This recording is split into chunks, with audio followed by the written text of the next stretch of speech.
సుమన్ టీవీలో మీ business promotions కోసం ఈ కింది నెంబర్ను సంప్రదించగలరు.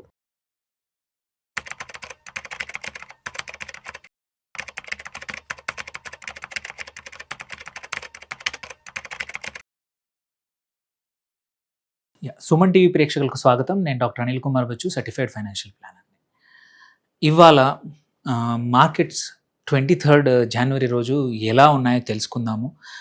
మార్కెట్స్ యాక్చువల్లీ ఏమైంది, నిన్న కొంచెం పాజిటివ్గా క్లోజ్ అయ్యాయి.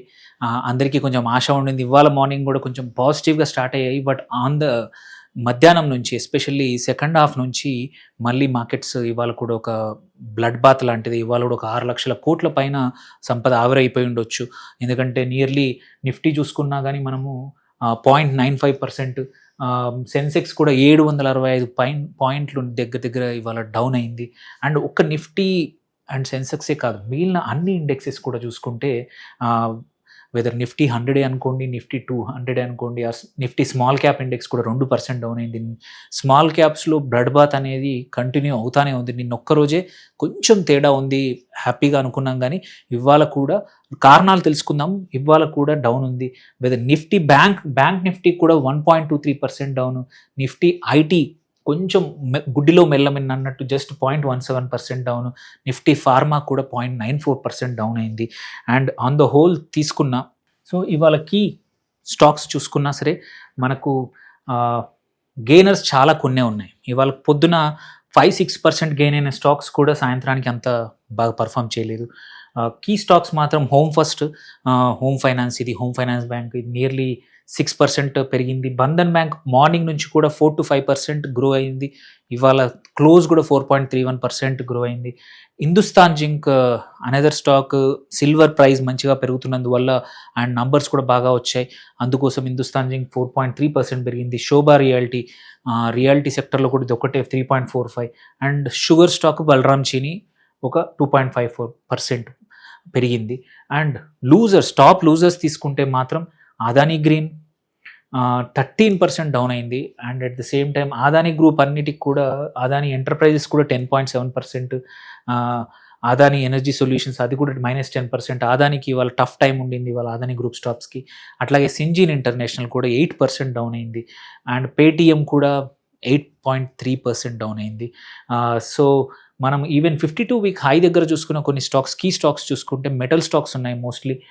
Sale, steel authority of India కానీ, టాటా స్టీల్ కానీ, జిందాల్ స్టీల్ కానీ, అపోలో ఏపీఎల్ కానీ, అండ్ అశోక్ లేలాండ్ కానీ, నేషనల్ అల్యూమినియం.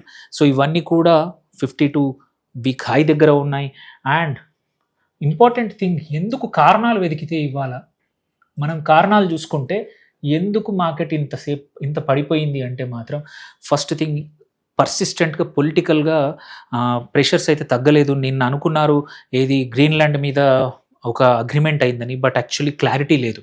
అది only oral agreement between NATO chief Trump మధ్యలో అయిందే తప్ప గ్రీన్లాండ్ ప్రెసిడెంట్ కానీ తన ప్రైమ్ మినిస్టర్ హిమ్సెల్ఫ్ సైడ్ నాకేం తెలియదు ఈ విషయం గురించి అంటే. సో ఇంకా క్లారిటీ లేకపోవడం వల్ల అదొకటి.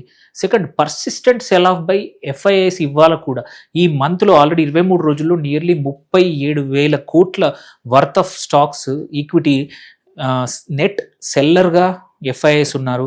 సో ఎఫ్ఐఐ సెల్ ఆఫ్ అనేది ఇంకా కంటిన్యూ అవుతుంది. డొమెస్టిక్ ఎంత కొన్నా మనం కాపాడలేకపోతున్నాం. Only we are able to hold 25,000 తప్పించి నిఫ్టీలో. బియాండ్ ముందుకెళ్ళాలంటే ఎఫ్ఐఐ సెల్లింగ్ వల్ల ప్రెషర్తో కిందికి వస్తూ ఉంది. And second most important thing ఇవాళ జరిగింది ఏంటంటే, ఎందుకు మిడ్ మధ్యలో రోజులో అంటే రూపీ US డాలర్కి అగేనెస్ట్గా 92 రూపాయల మార్క్ టచ్ అయింది. ఆ సైకలాజికల్గా ఆల్రెడీ నిన్న లాస్ట్ 2 days నుంచి 91 దాటింది. ఇవాళ 92 దాటే వరకు కొంచెం ప్రెషర్ పెరిగింది. అండ్ సో దీనివల్ల కూడా ఈ ఇయర్ ఆల్రెడీ నియర్లీ 2%, 23 రోజుల్లో ఆల్రెడీ రూపీ 2% డిక్లైన్ అయింది. లాస్ట్ ఇయర్ 5% డిక్లైన్ అయింది. ఈ ఇయర్ ఆల్రెడీ 23 daysలో 2% డిక్లైన్ అయింది. దానివల్ల కూడా మార్కెట్ సెంటిమెంట్ అనేది కొంచెం డిస్టర్బ్ అయింది ఇవాళ. అండ్ ఇంకొక ఇంపార్టెంట్ థింగ్ ఏంటంటే, బడ్జెట్ కన్నా ముందు కొంచెం భయం. గవర్నమెంట్ ఏం చేస్తుందో తెలియదు, ఏ పాలసీలు చేంజ్ చేస్తుందో. ఫేవరబుల్ బడ్జెట్ ఉండొచ్చు, లాంగ్ టర్మ్ క్యాపిటల్ గెయిన్ కానీ, ఎస్టీటీ కానీ, అండ్ ఆల్రెడీ వాళ్ళు ఇచ్చిన కొన్ని ఇండికేషన్స్ జాయింట్గా ఫైలింగ్ ఇన్కమ్ ట్యాక్స్ చేయడం కానీ ఇట్లాంటి కొన్ని థింగ్స్ ఇచ్చారు. బట్ ఏవి జరుగుతుంది అనేది అన్సర్టెనిటీ కూడా ఇన్వెస్టర్స్ ఎవరైతే కొంచెం ప్రాఫిట్ బుక్ చేయడం వీకెండ్ ముందు అన్సర్టెనిటీని బయటపడాలని చాలామంది బయటపడ్డారు. సో ఆ బయటపడడం వల్ల కూడా మార్కెట్స్ అనేది ఇవాళ దగ్గర అంటే హ్యూజ్ బేస్ అయితే పోయింది. అండ్ దీనివల్ల ఇంకొకటి ఏంటంటే last but not the least earning సీజన్లో చూసుకుంటే Q3లో సోఫార్ మిక్స్డ్ రిజల్ట్సే ఉన్నాయి. ఎస్పెషల్లీ టాప్ బ్యాంక్స్ కానివ్వండి, ఏవైతే కీ కాన్స్టిట్యూయెంట్స్ ఆఫ్ నిఫ్టీ 50లో ఉన్నవి కూడా కంపెనీస్ అంత బాగా రిజల్ట్స్ ఇవ్వలేదు. వీఆర్ హోపింగ్ ఏంటంటే నెక్స్ట్ వీక్ వచ్చే ఫలితాలు, వీకెండ్లో వచ్చే కంపెనీ ఫలితాలు ఏవైనా బాగా ఉంటే మాత్రం మార్కెట్ సెంటిమెంట్కి ఎయిడ్ చేయొచ్చు. లేకపోతే నెక్స్ట్ 1 వీక్ కూడా ఇట్లాగే చాపీగా ఉండొచ్చు. అండ్ మార్కెట్ నెక్స్ట్ బేస్ వచ్చేసి 24,500 దగ్గర నిఫ్టీ కేసులో ఆగిపోయే అవకాశం కూడా ఉంది. అంటిల్ అండ్ అన్లెస్ ఈ వీకెండ్లో కానీ నెక్స్ట్ వీక్లో కానీ మనకి ఏమైనా చేంజెస్ జరిగితే తప్ప, ఏమైనా major policy changes, mood change అయ్యే తప్ప మార్కెట్ మాత్రం నెక్స్ట్ వీక్ కూడా ఇట్లాగే టర్బులెంట్ ఉండొచ్చు. సో ఈ వీకెండ్ అందరూ ఇన్వెస్టర్స్ చేయాల్సింది ఏంటంటే కొంచెం కేర్ఫుల్గా మీ పోర్ట్ఫోలియో చూసుకోండి. అండ్ బడ్జెట్ కన్నా ముందు are you aligned with key industries కానీ కీ స్టాక్స్ ఉన్నాయా లేదా చూసుకోండి. దాన్ని బట్టి అండ్ ఆల్సో అర్నింగ్స్ మీకు మీ పోర్ట్ఫోలియో ఉన్న స్టాక్స్ అర్నింగ్స్ ఎలా ఉన్నాయి, వచ్చాయా, ఎప్పుడు వస్తున్నాయి, దాన్ని బట్టి మార్చుకోవడానికి రెడీగా ఉండండి. సో ఆన్ ద హోల్ నిన్న తప్ప గురువారం తప్ప మిగిలిన 4 రోజులు మైనస్లో ఉండింది మార్కెట్స్. ఇవాళ కూడా ఇంకా నెగిటివ్గా వెళ్ళిపోయింది 25. ఓన్లీ హోప్ ఏంటంటే, ఓన్లీ మంచి జరిగింది ఏంటంటే 25,000 మాత్రం కాపాడగలిగాం నిఫ్టీలో. సో హోప్ఫుల్లీ నెక్స్ట్ వీక్ కూడా ఇది అలాగే ఉంటుందని ఆశిస్తూ థ్యాంక్స్, హ్యాపీ వీకెండ్. హోప్ఫుల్లీ మంచిగా నెక్స్ట్ వీక్ బాగా పర్ఫామ్ చేస్తుందని ఆశిస్తున్నామండి.